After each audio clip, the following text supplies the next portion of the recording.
Salut à tous, bienvenue dans cette nouvelle vidéo.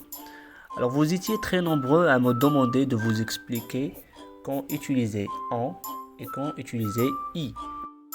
Alors c'est très simple, commençons par i. I est utilisé dans trois cas essentiels. Premièrement, pour remplacer une chose, comme dans l'exemple « pense à ta maison ». Il devient alors « pense-y ». Donc, i a remplacé une chose qui est la maison. Deuxièmement, pour remplacer une notion abstraite, comme par exemple, je réfléchis à mon futur. Il devient alors, j'y réfléchis. Donc, i a remplacé l'expression à mon futur, qui est une notion abstraite. Et finalement, on peut utiliser i pour remplacer des lieux, comme par exemple, je vais chez le dentiste. Il devient alors j'y vais. Donc, i a remplacé l'expression chez le dentiste qui est un lieu. Passons maintenant au mot en. Encore une fois, c'est très simple.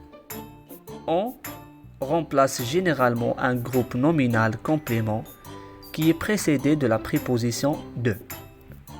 Comme dans l'exemple, il parle souvent de son enfance. Donc, il devient alors, il en parle souvent. Donc, on a remplacé l'expression de son enfance. On peut dire également, Adriano revient de Paris. Il devient, Adriano revient. Donc, on a remplacé l'expression de Paris.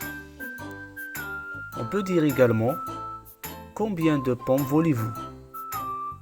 Il devient alors, j'en veux 1 kilo. Donc, le mot en a remplacé l'expression de pomme.